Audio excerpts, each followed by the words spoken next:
அணிலின் முதுகில் 3 கோடுகளை போட்டது யார் தெரியுமா? ராமனும் அவரது வானரப்படையும் ராவணனுடன் போருக்கு தயாராகி கொண்டிருந்த போது ராமன் தனது படைக்கு கடலில் பாலம் கட்ட உத்தரவிட்டார். வேலை உடனடியாக தொடங்கியது. குரங்குகள் மலைகளில் இருந்து பாறைகளையும் கனமான கற்களையும் வெளியே இழுத்து அவற்றை வடிவமைத்து பாலம் கட்டத் தொடங்கின.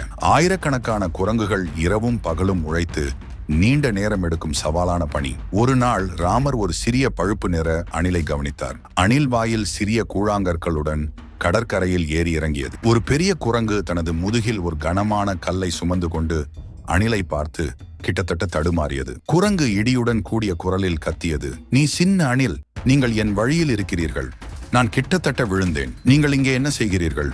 நான் ராமருக்கு பாலம் கட்ட உதவுகிறேன். அவருக்காக கடினமாக உழைக்க விரும்புகிறேன்." குரங்கு உரக்கச் சிரித்து மற்ற குரங்குகளிடம், "அதை கேட்டீர்களா? அணில் தன் கூழாங்கற்களால் பாலம் கட்டுகிறது." கோபம் கொண்ட குரங்கு ஒன்று அணில்